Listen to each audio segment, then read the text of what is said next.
Shabbat Shalom, everyone. Shabbat Shalom. Thank you so much for coming tonight, and welcome to Temple Shalom Emeth. Tonight we commemorate the Shoah, the Holocaust, and we will be doing some readings, and we will have a very interesting speaker, and we're very glad to have you here with us. We'd like to start off with a song that we have often done at these services, and it's the first song. You'll find it in the beginning of your books. A song originally written by a cantor, I think, in Philadelphia, Marshall Portnoy, who wrote the lyrics himself, but they were sort of his musings on what Anne Frank may have been thinking as she was isolated and holed up in hiding from the Nazis. It's a song that speaks of fear and sadness, but also of hope. A song called We Still Isolate. If you know it, please sing along.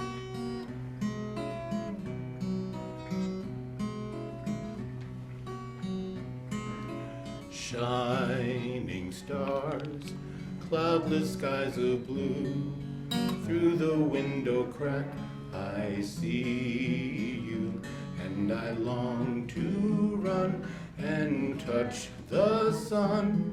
Dear diary, what else can I do? Growing up, longing for a friend, hoping that these frightful lines will end in words of light, spin in the night, my thoughts and hopes and dreams to you I send. I still believe, in spite of everything, that people really are good at heart, and the skies will be bright, and it will all come right, and the springtime of peace will start.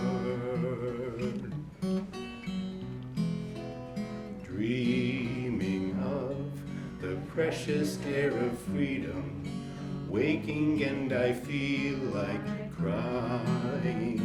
There's no place to go, but still I know cloud skies are clearing, birds are flying. Happiness and love that I can share in a world of truth and beauty. When the thunder's near and when I fear, the light of morning dawn will come to me.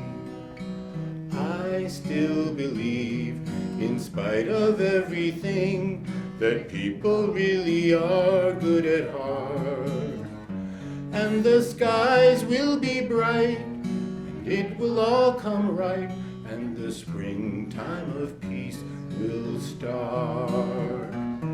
The skies will be bright, it will all come right, and the springtime of peace will start.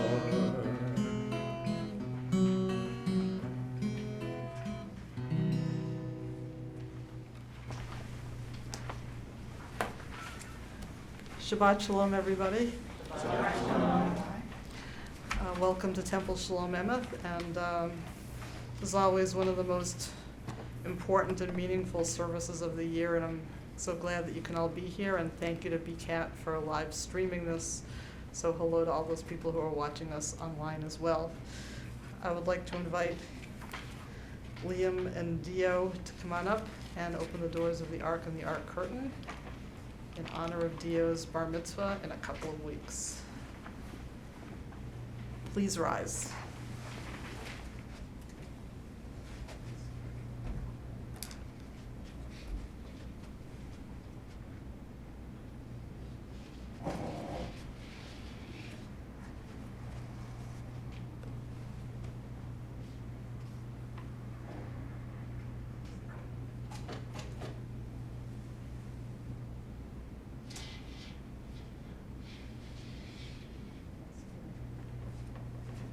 please be seated. Now I'd like to invite Meredith to come on up and join Neil and Liam to light the Shabbat candles this evening.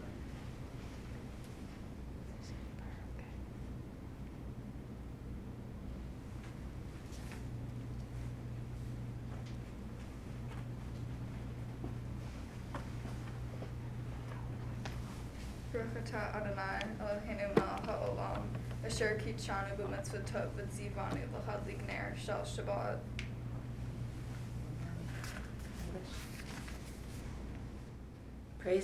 Praise be our eternal God, ruler of the universe.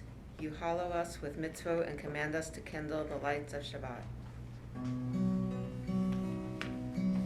Baruch atah Adonai Eloheinu melech haolam asher kiddushanu b'mitzvotav v'tzivanu lehadlik ner shel Shabbat.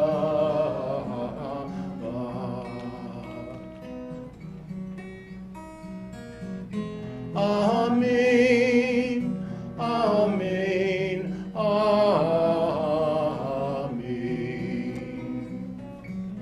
Amen, amen, amen.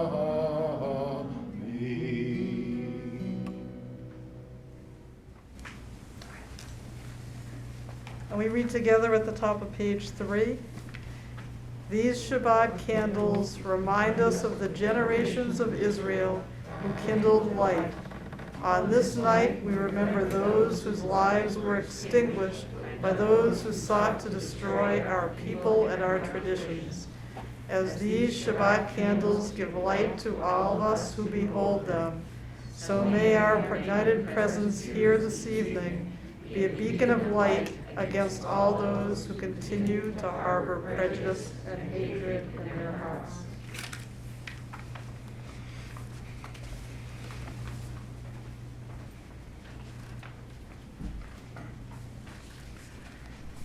It is hard to understand why people. No, I'm going to take this off.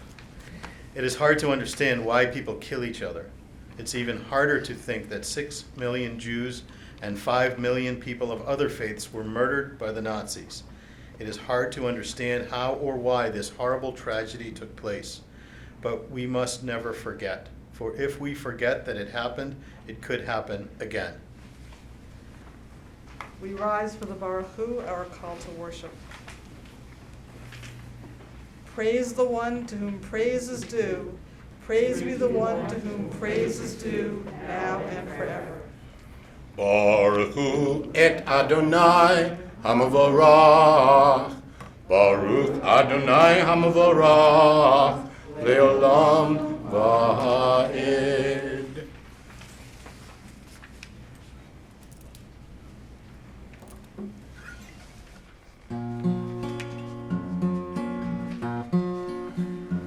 Baruch atah Adonai Eloheinu melech haolam asher bidvaro ma'ariv aravim ma'ariv aharavim b'chochma poteach she'arim ובתבונה לשנה עיתים, ומחליף את הזמנים ומסדר את הכוכבים במשמרותיהם, ברקיע כרצונו. ברוך אתה אדוני אלוהינו מלך העולם, אשר בדברו מעריב ערבים, מעריב ערבים.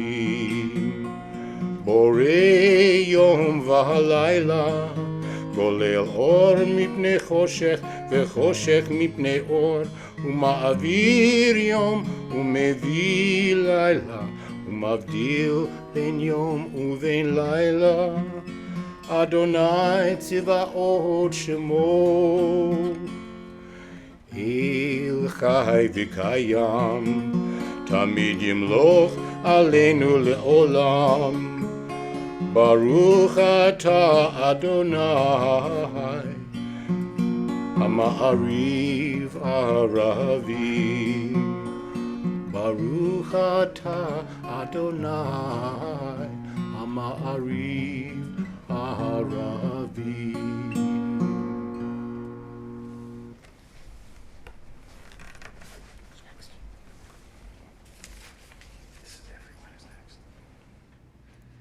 Our God, how can we know you? Where can we find you? You are as close to us as breathing, yet you are farther than the farthermost star.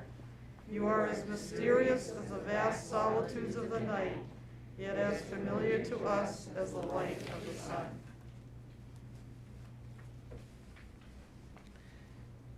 In the 1930s, Hitler and the Nazis began to teach people that the Jews were an inferior race of people.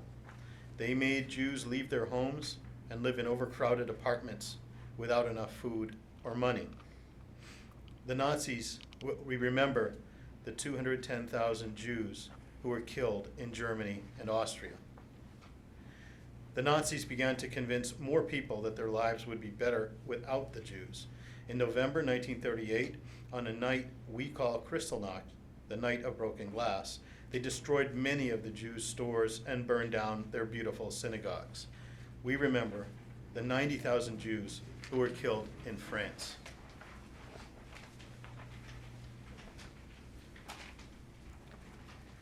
Then the Nazis told that the Jews must be annihilated in order to purify the world. They began to send the Jews to labor camps, where they told the Jews that they would have a better life.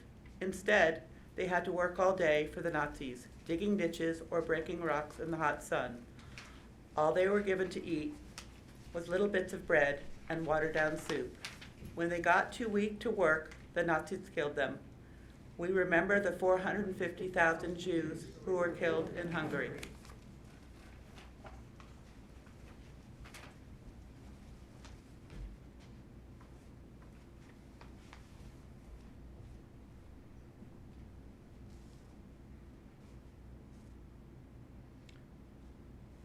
For over 5 years, the Nazis made more and more Jews leave their homes and move to concentration camps or ghettos. They were sick, the old and the young were separated from their family and killed. We remember the 75,000 Jews who were killed in Slovakia.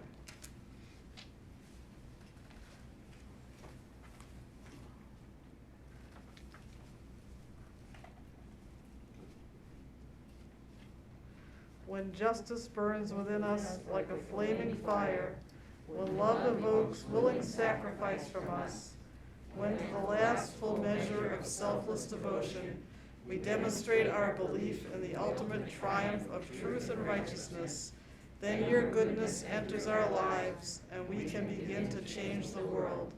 And then you live within our hearts, and we through righteousness behold your presence. Hear, O Israel, the Eternal One is our God, the eternal God alone. Blessed is God's glorious majesty forever and ever. Shema Yisrael, Adonai Eloheinu, Adonai Echad. Baruch Shem Kevod Malchuto Leolam Va'ed. Please be seated. Continue together. You shall love the Lord your God with all your heart, with all your soul, and with all your might.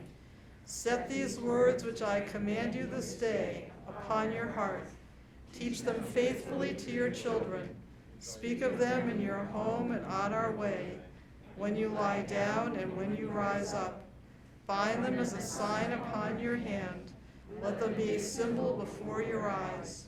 Inscribe them on the doorposts of your house and on your gates. Be mindful of all my mitzvot and do them. So shall you consecrate yourselves to your God. I, the Lord, am your God, who let you out of Egypt to be your God. I, the Lord, am your God. I, the Eternal One, have called you to righteousness and taken you by the hand and kept you. I have made you a covenant people, a light to the nations. Many Jews did not let the Nazis kill them without struggling to stay alive. Many Jews helped each other find enough food and clothing, though the Nazis wanted them to starve. There were many Christians who risked their own lives by hiding Jews in their homes and helping them to escape. We remember the 40,000 Jews who were killed in Belgium.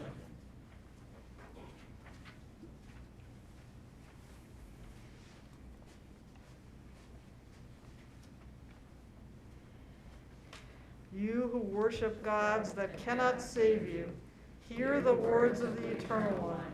I am God, there is none else.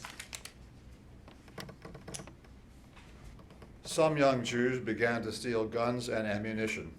They fought against the Nazis and helped many people to escape to countries where they could live in safety.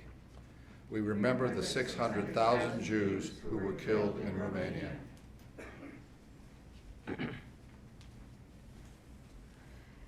Hate evil and love what is good. Let justice well up as waters and righteousness as a mighty stream. Soon there were so many Jews fighting the Nazis in certain communities that it took a long time, sometimes even years, for the Nazis to defeat them. We remember the 3 million Jews who were killed in Poland. Among them were the Jews who fought to defend the Warsaw Ghetto.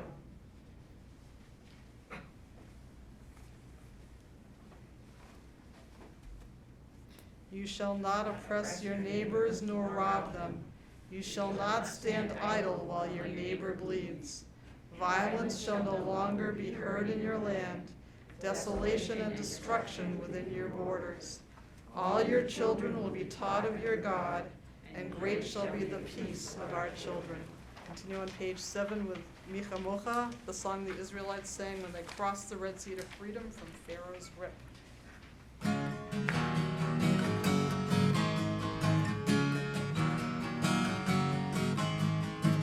מי כמוך באלים אדוני, מי כמוך נדר בקודש, מי כמוך באלים אדוני, מי כמוך נדר בקודש.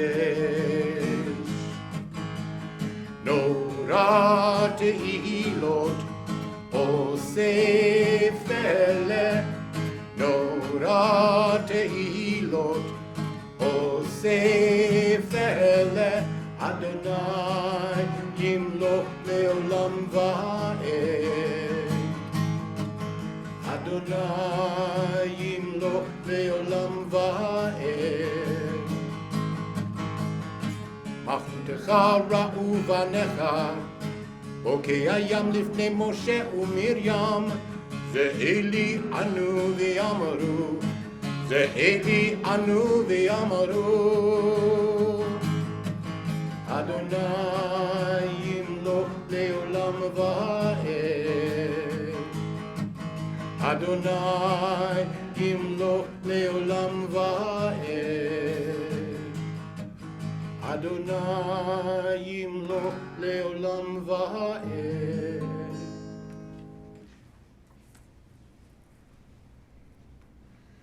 We now continue on page 7 as we rise for the tefillah, the next section of our service. Dio, come on up.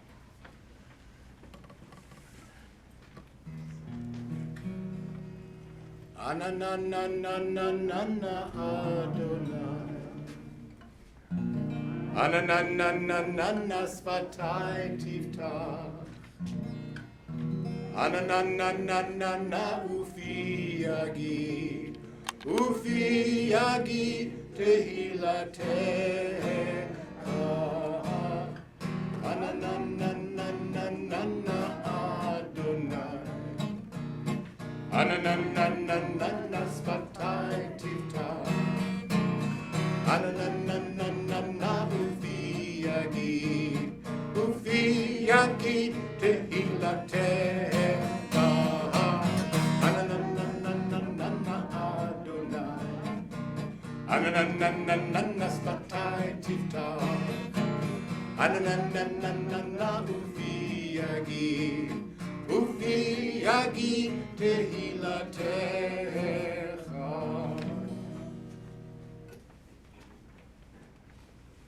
Baruch atah Adonai Eloheinu Elohei Avotenu ve'imotenu Elohei Abraham Elohei Yitzchak ve'Elohei Yaakov Elohei Sarah Elohei Rivka Elohei Leah ve'Elohei Rachel Ha'el Hagadol Hagibor v'Hanorah El Elyon Gomel Chasadim Tovim v'Konei Hakol v'Zocher Chaste Avot v'Imachot Umevi Gula Livne V'Nehem Lama'an Shemo Ba'ahava Melech Ozer Umoshia Umagen Baruch atah Adonai Magen Abraham Ve'ezrat Sarah. Praised be our God, the God of our fathers and our mothers, God of Abraham, God of Isaac, and God of Jacob, God of Sarah, God of Rebekah, God of Leah, and God of Rachel. Great and mighty and awesome God, God supreme, rule of all the living. Your ways are ways of love. You remember the faithfulness of our ancestors, and in love bring redemption to their children for the sake of your name. You are sovereign and our help, our Redeemer and our shield. We praise you, Eternal One, shield of Abraham, protector of Sarah. Your might, O God, is everlasting. Help us to use our strength for good. You are the source of life and blessing. Help us to lift up the fallen. You are the author of freedom. Help us to free the captive. You are our hope in death as in life. Help us to keep faith when those who sleep in the dust. Your might, O God, is everlasting. Help us to use our strength for good and not for evil. You are holy, your name is holy, and those who strive to be holy declare your glory day by day. We praise you, Eternal One, the Holy God. Please be seated.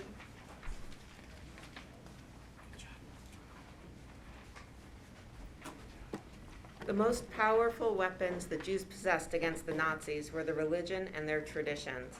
By secretly praying, observing Jewish holidays, and learning about their Judaism, the Jews maintained their faith and hope, even though they lived under terrible conditions.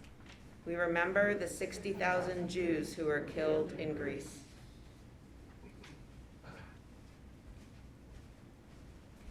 The following poem was written by Ava Pikova, a 12-year-old girl who was forced to live in a ghetto.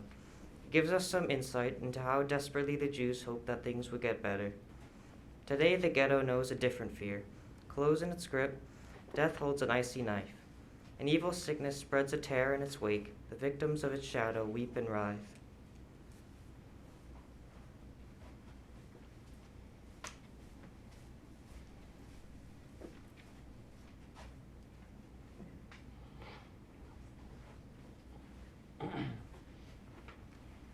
Today, a father's heartbeat tells his fright, and mothers bend their heads into their hands.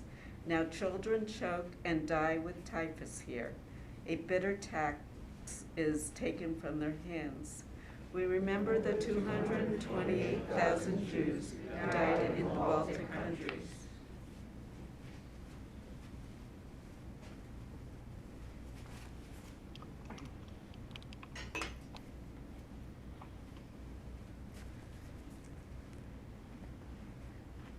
My heart still beats inside my chest while friends depart for other worlds.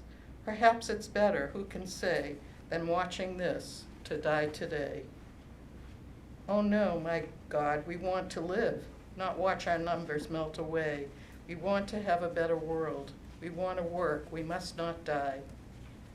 Remember the 900,000 Jews who died in Ukraine.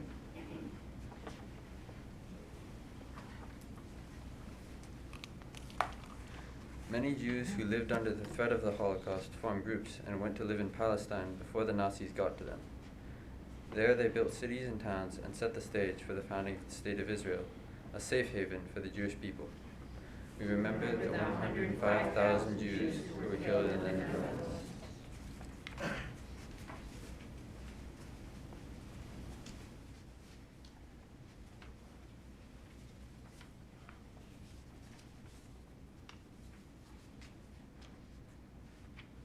Thousands of Jews tried to flee to the United States, but there were strict quotas here, and many were turned away.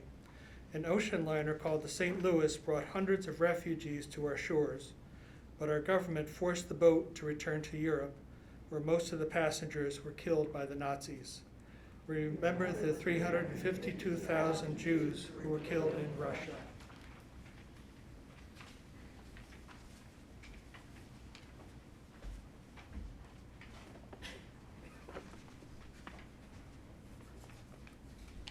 By the end of the war, 6 million Jews had been murdered, along with 5 million people of other faiths. But millions of Jews also survived. When the Americans came to liberate them, they found many who were so malnourished that they were hovering between life and death.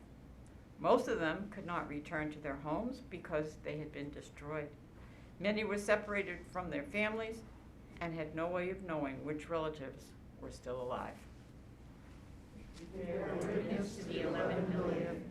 Their memories live on in us.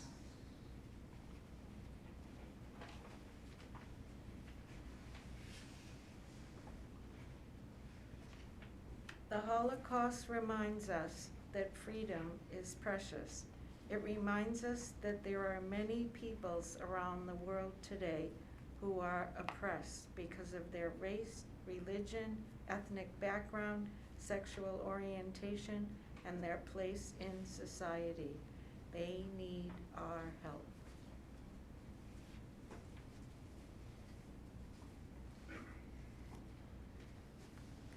A quote from Dr. Harry Kargas. "Who among us can be certain that if we were in the wrong place at the wrong time, that we would not cooperate with the forces of evil?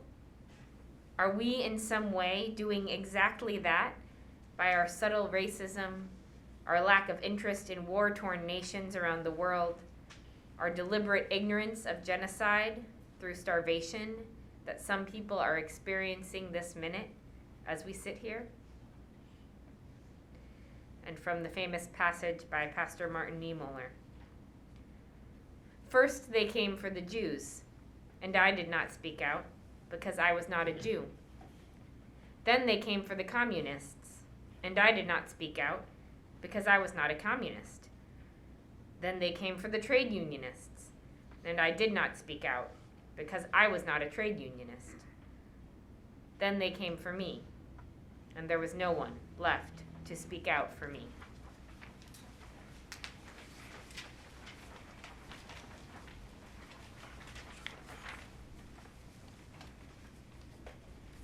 Please join me in the singing of Shalom Rav, a song for peace.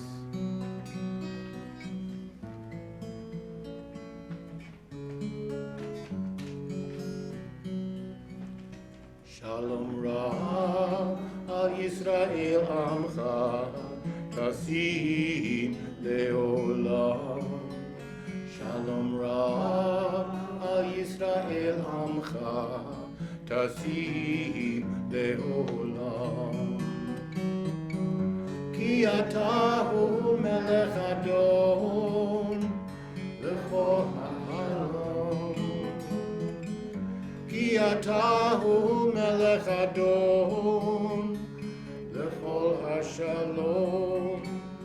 Shalom Rav al Yisrael amcha tasim leolam. Shalom Rav al Yisrael amcha tasim leolam. V'tov be'einecha levarech et amcha Yisrael b'chol עת ובכל שעה בשלומך. Shalom Rav al Yisrael amcha tasim leolam. Shalom Rav al Yisrael amcha tasim leolam. Tasim leolam. Tasim leolam.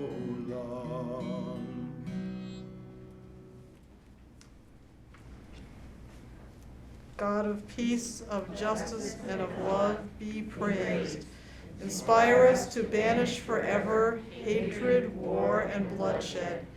Help us to establish forever one human family, united in peace. God of peace, bless us with peace. We must never forget the horrible things that happened in the Holocaust, because if we forget and allow the world to forget, it could happen again. We pause for a moment of silent prayer.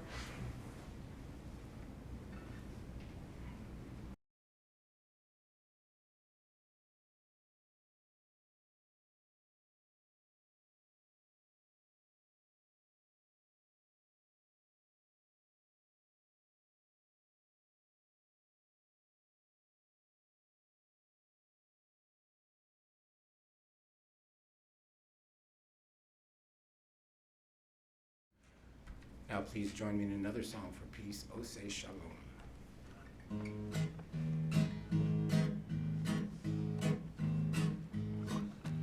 O say shalom, bimromav, uyase shalom, aleinu, v'yakov, Yisrael, bimru, amen.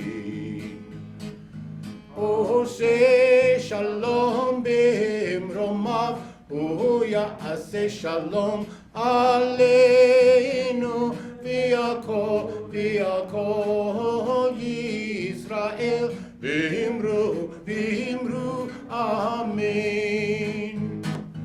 O say shalom, bimromav, uyase shalom, aleinu, v'yakov Yisrael, v'imru, amen. O say shalom, bimromav, uyase shalom, aleinu, v'yakov Yisrael, v'imru, amen.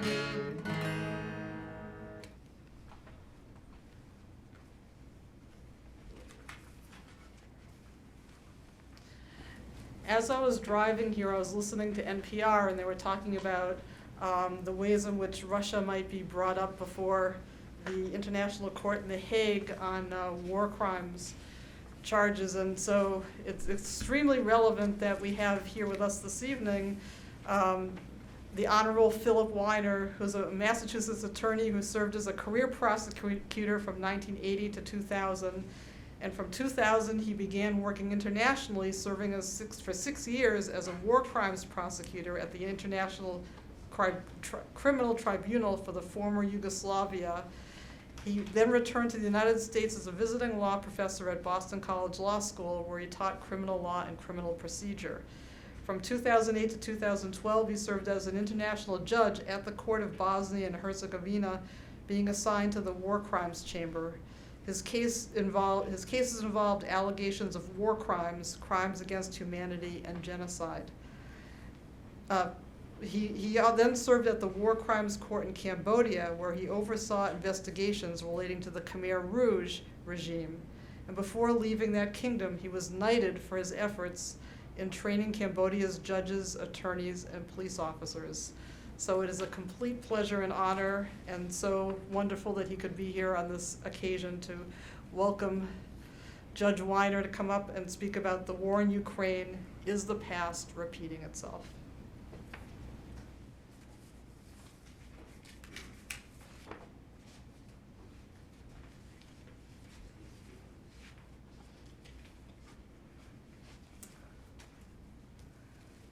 Hi, good evening. Shabbat Shalom. Thank you very much for inviting me. Thank you for the kind introduction, Rabbi. Today is a very important day. Today is the anniversary of the liberation of the Dachau concentration camp. In 1945, U.S. soldiers liberated 30,000 prisoners from that camp. And as we learned about the Holocaust and learned about what happened during World War II, we said never again. In fact, we've repeatedly said never again for the past 75 years. But the wars and the genocides have continued. Various international criminal courts or tribunals have ruled that genocides have occurred in Cambodia in the 1970s, in Rwanda in 1994, and in 1995 in Bosnia. There have been allegations of genocide occurring, more recent allegations in Iraq in relation to the Yazidi people committed by ISIS, in China against the Uyghurs, in Myanmar, formerly Burma, against the Rohingya, and now in Ukraine, committed by the Russians. While not certain whether the crime of genocide has been committed in Ukraine, at least at this point, it's fair to say that war crimes and crimes against humanity have been committed there. In addition, we must recognize that atrocities have continued to occur in many places on several continents since World War II. So is there any hope for us? Does saying never again mean anything? Well, suddenly the situation is changing. The world is watching on television, practically live, the conflict in Ukraine. People are shocked and demanding an end to the madness. A month ago, in the town of Bucha, we watched bodies being removed from the street. We saw body bags, black body bags, being thrown into the back of a truck. Did anyone see that? Did everyone see that? We saw the mass destruction of property, whether it was Bucha or all over Ukraine. We've also heard about rapes. We've heard about looting, extortion, and mass graves now in Bucha. Was this predictable? Yes. Could this have been prevented? Yes. First, everything that has happened in Ukraine we've seen before. With regard to rape, in a 3-month period in 1994, between 250,000 and 400,000 women were raped in 3 months. The United Nations Special Rapporteur stated, a great many women were raped. Rape was the rule, and its absence the exception. No account was taken of the person's age or condition. Underage children and elderly women were not spared. Other testimonies mention cases of girls between 10 and 12 being raped. Pregnant women were not spared either. Women about to give birth were also victims of rape in the hospitals. Women who were untouchable, according to custom, such as nuns, were also involved, and even corpses in the case of women who were raped just after being killed. In Bosnia in the 1990s, there were also mass rapes. Even men were raped in the concentration camps. In Bosnia and Rwanda, rape became a military and at times a political tactic, which makes me wonder, is this happening in Ukraine as part of a political or military tactic too? Whether it's due to a lack of discipline by Russian soldiers or a political or military strategy to incite rape of Ukrainian women, military action at the highest levels could have been taken to prevent this. This was not unpreventable. Which leads us to the second issue of why the situation in Ukraine is predictable and preventable. The mercenaries. Did everyone see about a month and a half ago that Russia announced that it would be bringing in mercenaries to assist? Everyone see that? Chechens, people from Syria, from the Middle East, and the Wagner Group, which is a mercenary group. You must ask yourselves, why would a large army like Russia need mercenary units? In Bosnia, mercenaries were used. They did the dirty work. Whatever the military forces would not do, that's what they did. They raped, they robbed, they murdered, tortured, extorted civilians, looted property, and destroyed houses. They committed summary executions in the street. Sounds just like Bucha. And these were full units, fully uniformed units. I brought a picture of a patch. This is a patch from one of the units in Bosnia called the Grey Wolves. What happened was Slobodan Milosevic in Serbia, he went to the prisons, told the prisoners, we will let you out, we will give you police credentials, uniforms. You will be sent to Bosnia. As long as you do what the army tells you to do in the takeover of a section, we don't care what you do thereafter. If you want to rob, loot, that's your business. We don't want to know about it. But when the army tells you what to do, you must obey. And that's what they did. And these units are nothing new. They were also used during the Holocaust in many of these countries that you see in front of us. Some of the mass murders and atrocities that we mourn today were not committed by the Nazis, but rather by local militias, volunteers, or local freedom fighters. And this occurred in Latvia, Lithuania, Romania, Hungary, and Estonia, to name a few.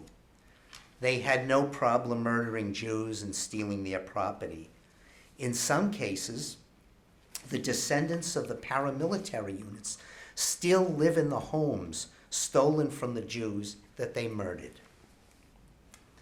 So whether you refer to these groups as paramilitaries, mercenaries, volunteers, militia fighters, or auxiliaries, there's a better name for them, savages, because that's what they are.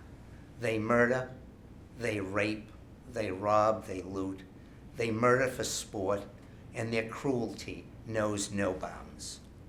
As long as these units remain in the Ukraine uncontrolled, we will see more situations like Bucha, and more atrocities will occur. Third, we have seen the mass destruction of civilian property by missiles, mortar fire, rockets, grenades, tank fire. We've seen destroyed apartment houses, homes, a theater. We've seen the shelling of hospitals and clinics, schools, and even a Holocaust memorial. Are the shelling of residential cities preventable? Absolutely. The laws of war are clear. An army has a right to shell or fire upon military objectives or targets, such as tanks, troops, artillery, a military base, a missile launcher, a factory manufacturing weaponry. But you cannot shell civilian property or civilians. The laws require a military commander to verify that the targets are not civilians or civilian objects. The failure to distinguish between civilian and military objects is prohibited and unlawful. Since 2011, the Russian military, however, has exhibited a pattern of not distinguishing between military and civilian targets, which is a crime. In Syria, since 2011, they have shelled 350 medical facilities and clinics. Since 2014, in eastern Ukraine, they have destroyed or damaged 750 schools. And in the first month of the conflict, excuse me, they damaged and fired upon 43 hospitals and medical facilities in the Ukraine. So they have not distinguished, they've not followed the rule of law, they have not distinguished between civilian property and military targets. So you must ask yourself, has the concept of might makes right overcome our faith in never again? I'd say there's still hope that the phrase never again doesn't just become a nice slogan which we repeat 2 or 3 times a year. First of all, people and officials all over the world are watching what's happening on television, and they're shocked by what they see. The public in the United States, and especially Europe, is afraid for the first time in years of nuclear weapons being used in a conflict. People are worried about a potential nuclear war. In the last few days, I've received emails from them, and I've spoken to people in the Netherlands and Germany, and they are really worried about a potential nuclear war and the effect on their countries. Suddenly, leaders all over the world are searching for ways to prevent war and atrocities. Second, we have seen the West unify and adopt major sanctions against Russia. First, the European Union, who cannot agree on anything, has become unified and agreed upon sanctions. Even Switzerland has joined with the West on the issue of sanctions. The involvement of Switzerland is just unheard of, but that's how serious the situation is. So there is hope. There is hope that the world is finally saying no more, so that the Holocaust remembrance plea of never again may finally become a reality. And let us say, Amen. Amen. Thank you very much. Sure. Thank you so much for those insights and the horrible insights which you provided us with, which are looking behind the curtain, so to speak. And I'm sure that was just the tip of the iceberg of all the things you could have told us. Does anybody have any questions? I think we have a couple of minutes for questions. Gail. Thank you for coming tonight. I would like to know, what is it that ordinary grandmothers like me can do?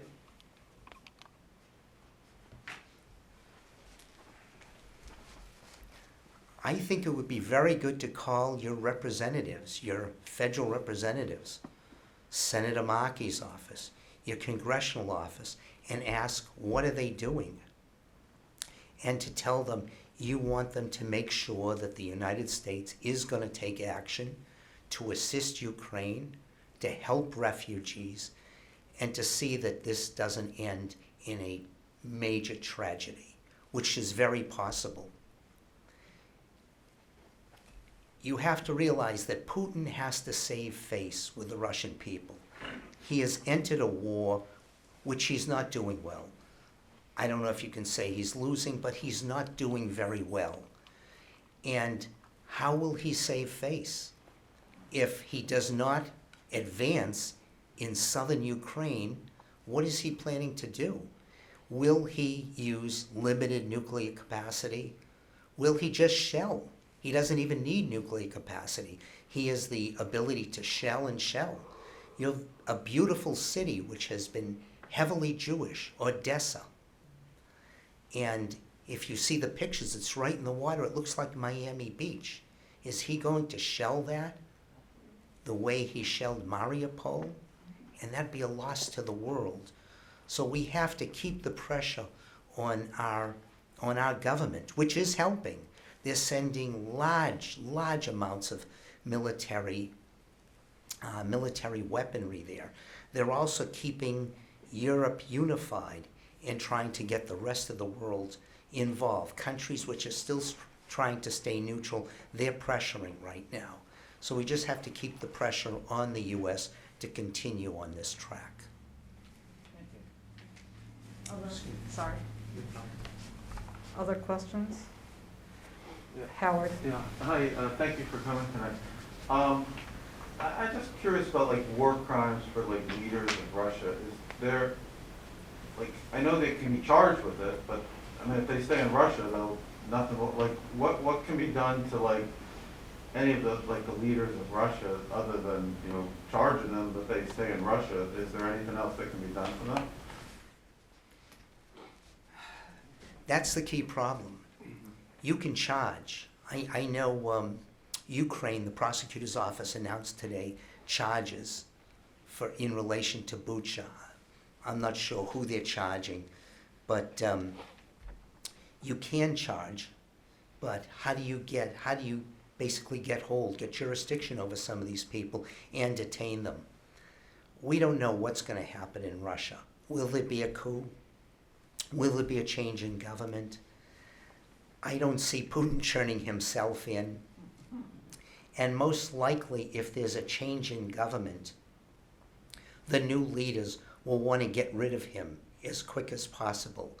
And the easiest way is turning him over to The Hague, which is somewhat what they did with Milosevic. The U.S. had promised a large sum of aid to Serbia. And they said, until you turn Milosevic over, you're not getting that aid. Serbia needed it. I think it was about $75 million. And they said, here he is, come and take him. They sent their military and their police out. They got him. They brought him to a helicopter pad, flew him to the nearest NATO base and said, he's yours. And I get a feeling that if there's a coup, if there's a change in government, that's probably what's going to happen. It's also possible that if they could have some sort of agreement, Putin could churn some of the generals over. He won't turn himself over. If there's an agreement, he'll probably ask for an immunity deal.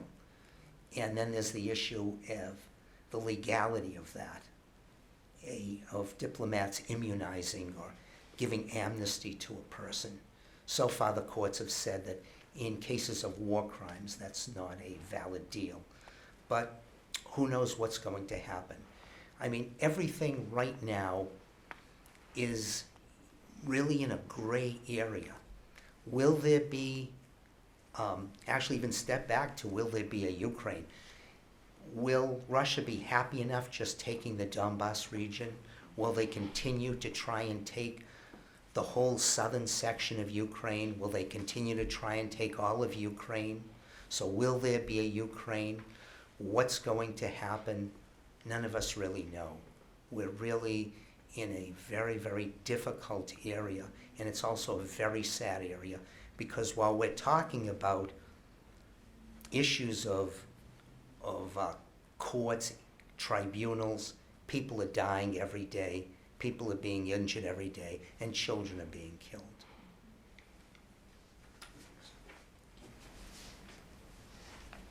Any other questions?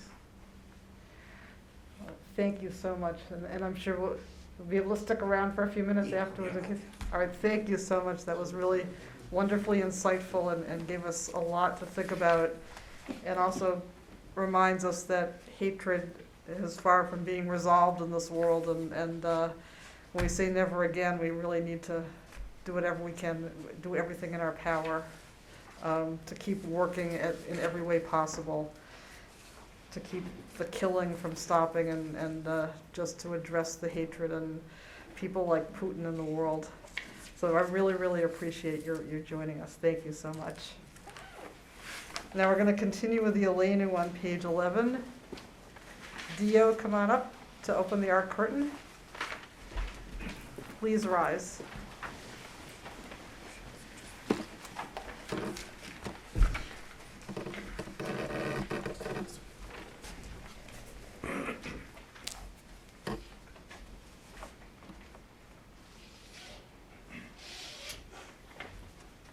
Aleinu l'shabeach ha'adon ha'kol, v'tekitu la liotzer b'reshit, shelo asanu ki goyei ha'aratzot, ולא שמענו למשפחות האדמה, שלא שם חלקנו כהם, וגורלנו ככל המונם.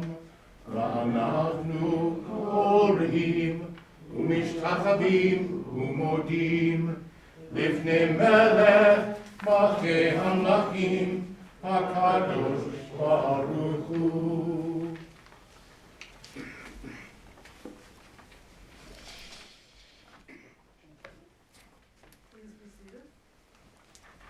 Please join me in the top of the next page, 588. Page 12, of course. I have a big book.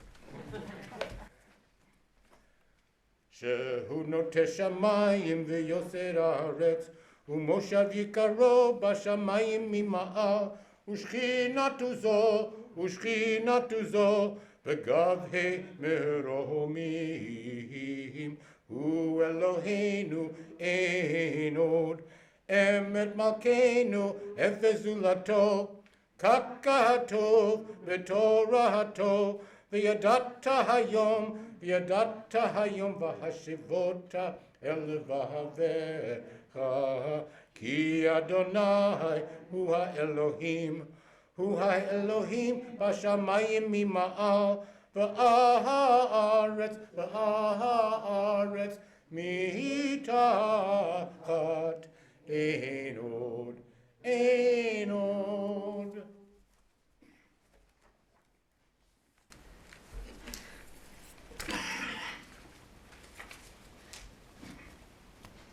We have lived in numerous towns and villages.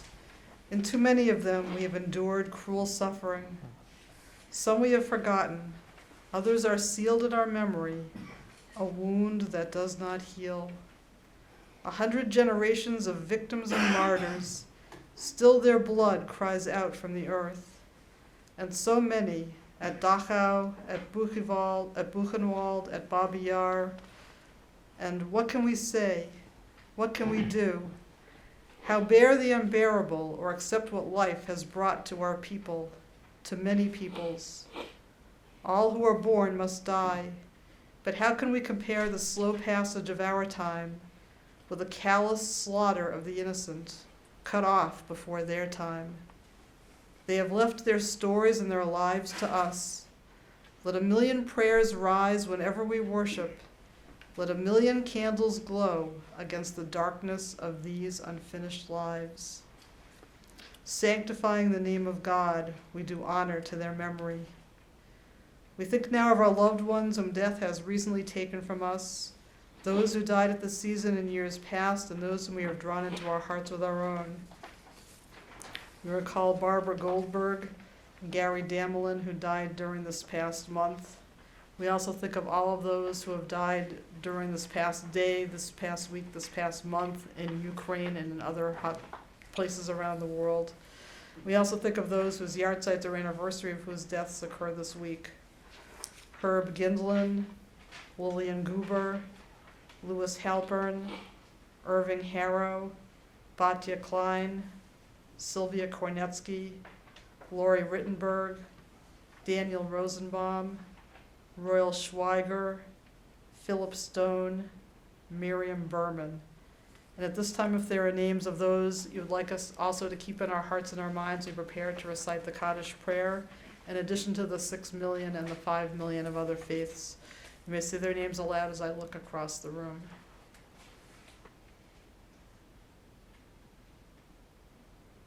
Laurie Cohen, Albert Beck, Bill Meskel, Zichronam Livracha, may all of their memories be for a blessing, as we rise and turn to page 13 to recite the Kaddish prayer. Yitgadal v'yitgadash shmei rabbah, v'yalma divrach yirutei v'yamlich malchutei, v'chayechon u'v'yomechon v'chayei d'chol beit Yisrael, v'agala u'v'yizman kariv v'imru amen. Yehei shmei rabbah mevarach l'olam olmei almaya, Yitbarach v'yishtabach v'yitpa'ar v'yitramam v'yitnaseh, v'yitadar v'yitaleh v'yitalal shmei dekudesha barichu. Le'ela min kol birchata v'shirata tushbachata v'nechamata damiran b'yalma b'imru amen. Yehi shlama rabba min shmaya v'chayim aleinu v'al kol Yisrael b'imru amen. Oseh shalom b'romav hu ya'aseh shalom aleinu v'al kol Yisrael b'imru amen. May the one who causes peace to reign in the high heavens, let peace descend on us, on all Israel, on Ukraine, and all the world, as we say together. Amen. Please be seated. I'd just like to thank Judge Weiner again for that wonderful, insightful talk, and I'd like to thank your brother sitting right next to you, Dr. Ed Weiner, who's a member of the Burlington Board of Health, who's actually the one who even told me about you at the vigil we did a month ago on for Ukraine. So thank you, Dr. Weiner, for bringing Judge Weiner. Your mother really did well with you guys. And I wanted to thank the Benston family for helping to sponsor the Oneg Shabbat, and congratulations to Dio on his bar mitzvah in a couple of weeks. And I wanted to thank State Representative Ken Gordon for joining us this evening, and Annie Gonzalez, who's our clergy representative this evening from the UU Church in Bedford. And thanks to all of you who helped to participate in the service this evening. And is there any announcement that anybody wants to inform us about? Next week we're going to have our Yom HaAtzmaut service celebrating the anniversary of the State of Israel, which has a very strong connection to this week's service. So please join us for that as well. And we're going to have a special speaker, Louise Bork, who is a member of the National Board of Hadassah and president of Hadassah Northern New England Region. Okay, so please come back next week and join us for that. And now we're going to continue with the Kiddush on page 14. I'd like to invite Meredith to come on up and lead us in the Kiddush. Please rise.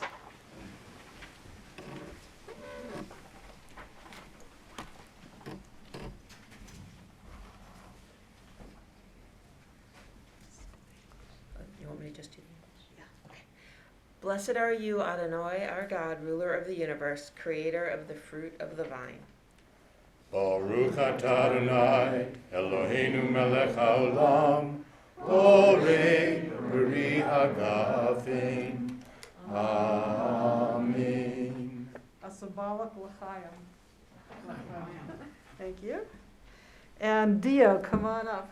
You're going to hold the challah for the motzi.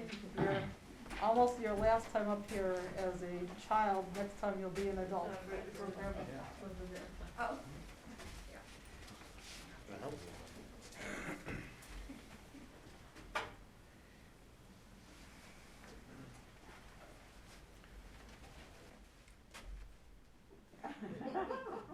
Motzi lechem min haaretz, we give thanks to God for bread.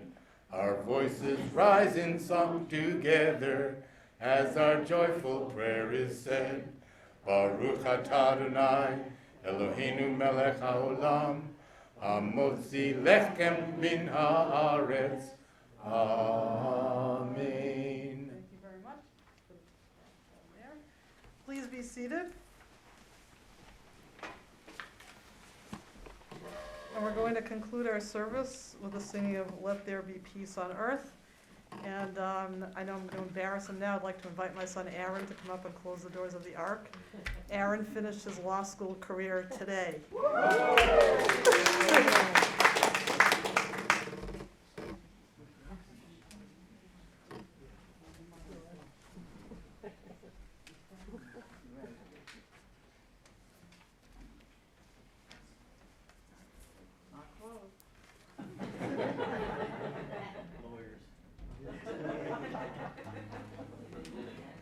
Takes a couple more years of experience in the legal profession to get them. Please join with me.